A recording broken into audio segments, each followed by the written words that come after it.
దేశం పైన ధర్మం పైన కొట్లాడటానికి సౌత్లోకి వెళ్ళి పవన్ కళ్యాణ్ గారికి మంచి ఆదరణ వస్తుందని చెప్పేసి అందరినీ ఏకఛత్రాధిపత్యం పైన నడుపుతున్నాడని ఇంత కుళ్ళెందుకురా బాబు మీకు?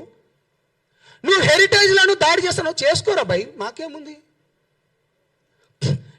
నువ్వు రవీంద్ర భారతిలో నువ్వు ఏమని అంటే విగ్రహం గురించి కొట్లాడుతున్నావు, బాజాప్తగా చెప్తున్నాం.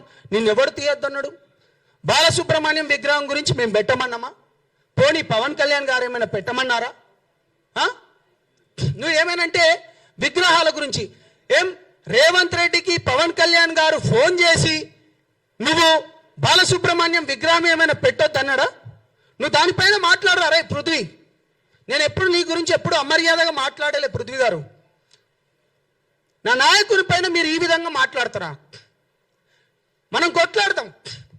తెలంగాణ రాష్ట్రం ఏర్పడ్డ తర్వాత నువ్వు పవన్ కళ్యాణ్ వల్లనే అంటున్నారు కదా మీరందరూ. మీరు నన్ను అడగండి అన్న క్వశ్చన్లు.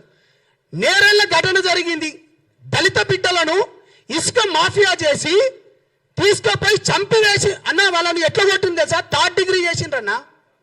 ఇప్పటికి వాళ్ళు మొత్తుకుంటున్నారు. వాళ్ళ కింద వెళ్ళి 3rd డిగ్రీ చేసి అప్పుడున్న ఎస్ఐ ఎస్పీలు కొట్టిండ్రన్నారు.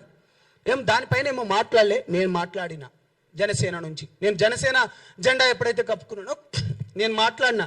నేరేళ్ల ఘటన పైన నేను మాట్లాడినా. ఇవాళ పేదల భూములు,